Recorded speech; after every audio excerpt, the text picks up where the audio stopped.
Hello students, कैसे हैं आप सभी। Welcome back to the knowledge flow where ideas stream freely. So आज हमारी रीजनिंग पीवाईक्यू सीरीज का डे 3 है। चलिए हम स्टार्ट करते हैं।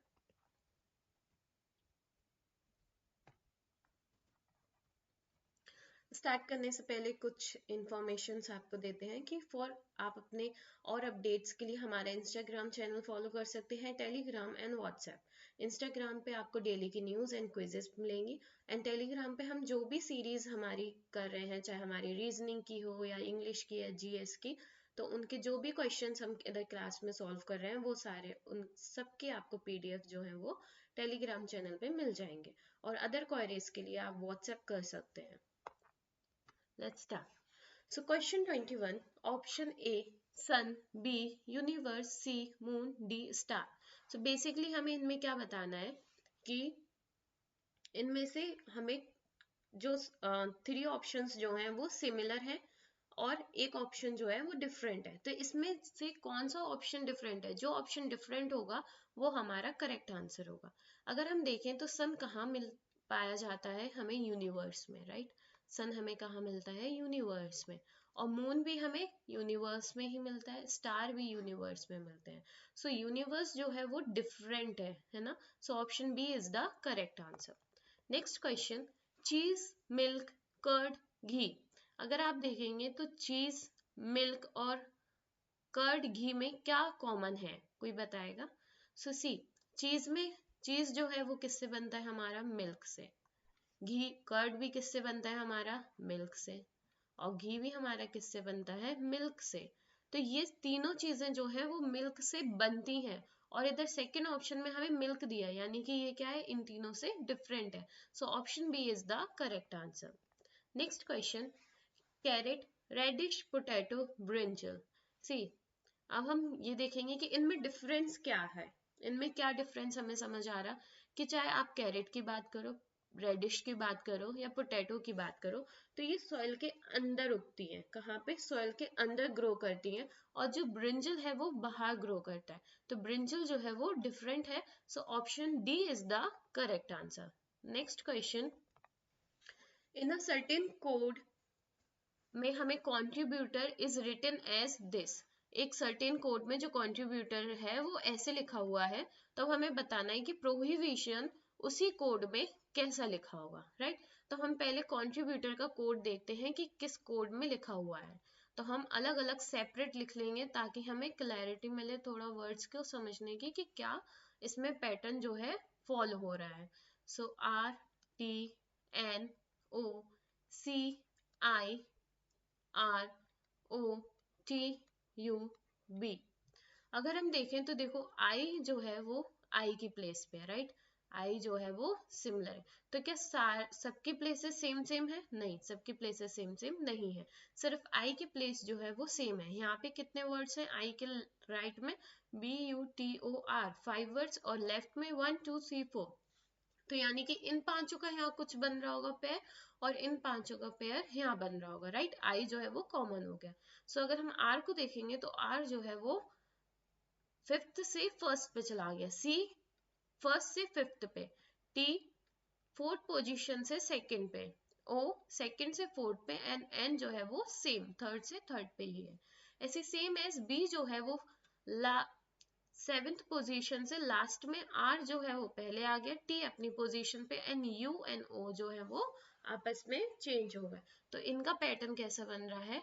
ऐसे, like like a star, star की तरह इनका पैटर्न बन रहा है। बीच में कॉमन है और दोनों साइड क्या है? स्टार है। सो ऐसे ही जो है वो प्रोहिबिशन का भी सेम बनेगा। तो हम देखते हैं प्रोहिबिशन का भी बना के कि कौन सा ऑप्शन जो है वो करेक्ट है। तो पहले तो देखो इनमें बीच वाला, मिडिल वाला कौन सा है? मिडिल वाला जो है वो बी। तो बी की जगह पे बी रहेगा। अब हम देखते हैं कि बी किस किस में है? बी सब में है, तो इधर नहीं होगा। पी अंदर और आई, यानी कि आई से जो है हमारा आंसर जो है वो किससे स्टार्ट होगा? आई से। तो ए तो ऑप्शन जो है वो टर्मिनेट हो गया। देन हम लास्ट में आते हैं तो आई जो है इधर भी, एंड भी हमारा जो ऑप्शन है वो आई से ही होगा। तो सिर्फ एक ही ऑप्शन है जो आई से स्टार्ट है और आई से एंड है, दैट इज डी। तो हमें पूरा देखो सॉल्व करने की जरूरत ही नहीं रही, तो यहाँ पे हमारा जो टाइम है वो बच गया। ठीक है, then next question, if cat and boat are written as, अगर कैट और बोट ऐसे लिखे हैं x z g एंड y I z g की तरह, तो respectively in a code language how is egg to be written, तो उसी लैंग्वेज में एग कैसे लिखा हुआ है। तो अगर हम देखें तो कैट और बोट जो है, कैट जो है वो किस उसमें लिखा है, CAT जो है वो लिखा हुआ है x z g। इनकी हम पहले प्लेस वैल्यू देखते हैं। कैट की प्लेस वैल्यू होती है 3 1 20 और जी की प्लेस वैल्यू, x की प्लेस वैल्यू हमारी होती है 24, z की 26 एंड g की होती है 7। ठीक है, तो अगर हम देखेंगे तो ये जो है वो इन सबके अपोजिट वैल्यूज है। 1 का अपोजिट 26, 3 का अपोजिट 24 एंड 2 का अपोजिट 7। तो ये क्या है, अपोजिट वैल्यूज है। सेम एज बोट भी जो है वो अपोजिट वैल्यू है 2 15 1 20 और इधर क्या है 25 इट्स।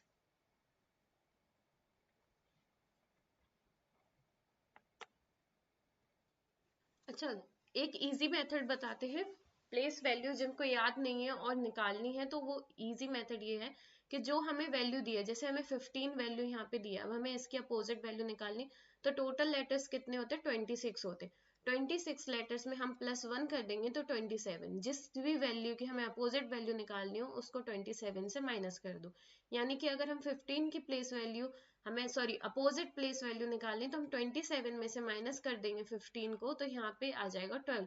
तो 12 की प्लेस पे होता है L, है ना, तो इधर जो है वो 15 की प्लेस वैल्यू क्या होगी 12। तो ये इजी मेथड है, जब भी अपोजिट प्लेस वैल्यू निकालनी हो सिंपल 27 से माइनस कर दो, सब्ट्रैक्ट कर दो।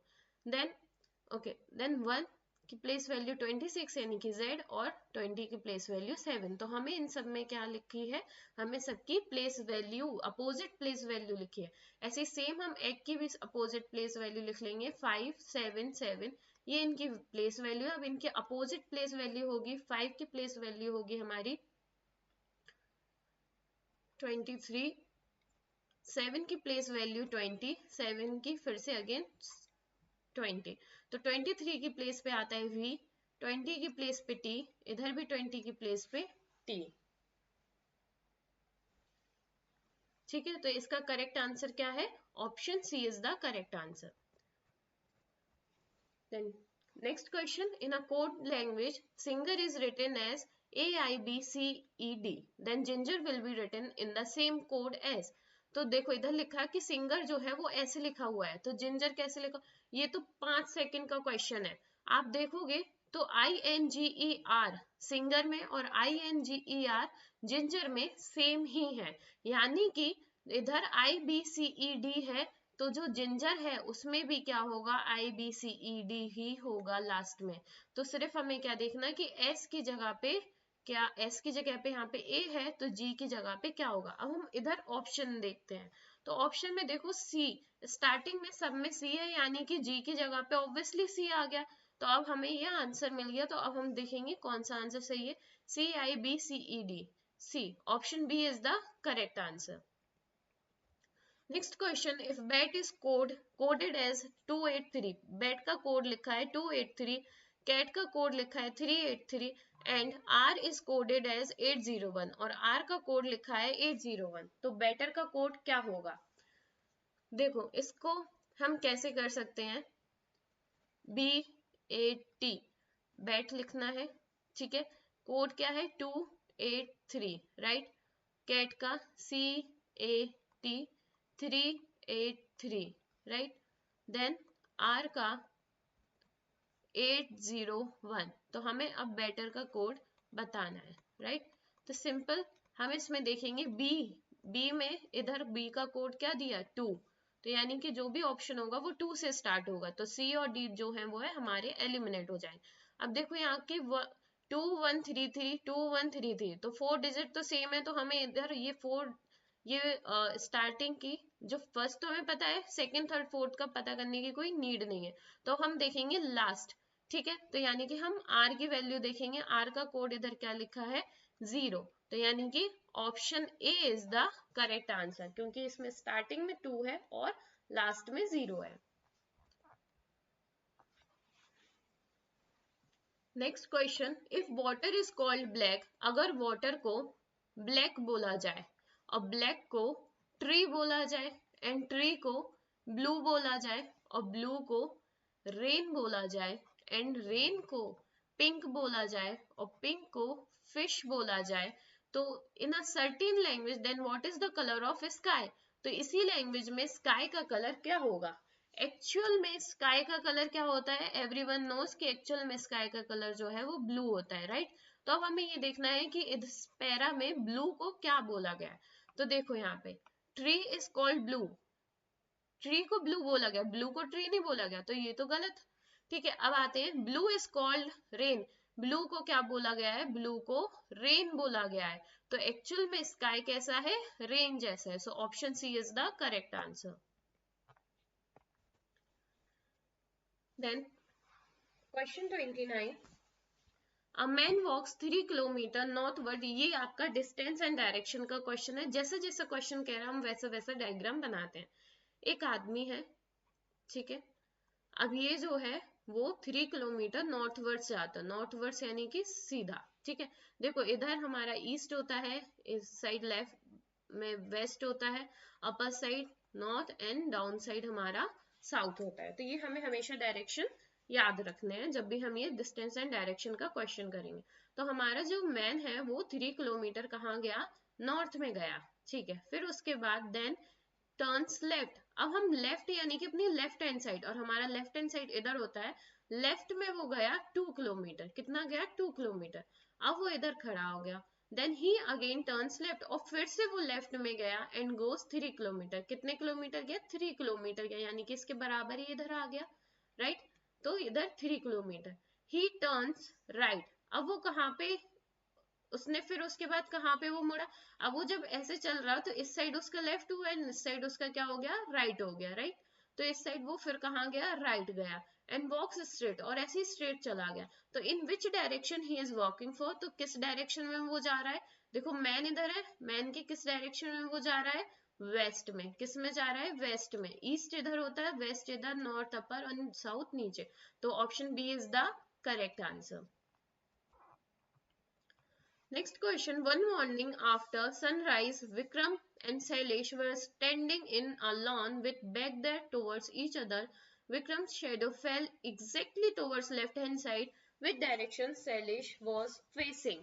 ये देखो ये थोड़ी सी ट्रिकी क्वेश्चन होते हैं, बट अगर हम अपना दिमाग लगाएंगे तो हम बहुत इजीली कर सकते हैं। देखो विक्रम और शैलेश, ये विक्रम है हमारा, राइट, और ये शैलेश हो गया।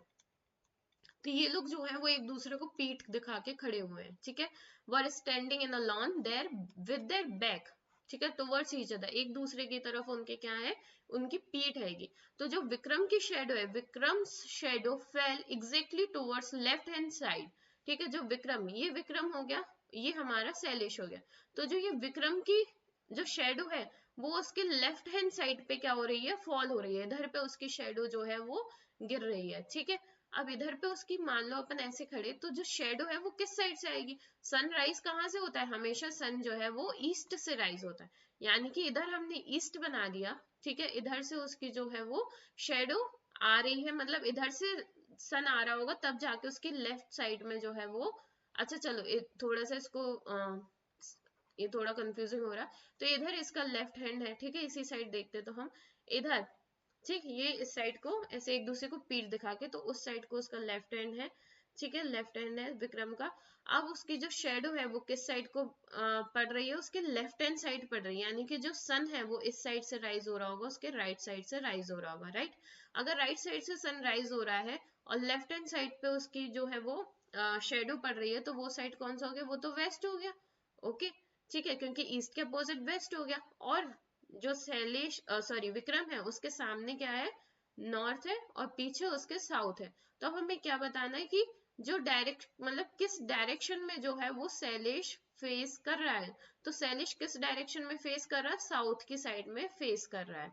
सो option D is the correct answer, okay. So यहाँ पे हमारा जो डे 3 का PYQ सीरीज 10 क्वेश्चन का कंप्लीट होता है। हम फिर से कल मिलते हैं हमारे नेक्स्ट 10 क्वेश्चंस डे 4 की PYQ सीरीज के लिए। Thank you class.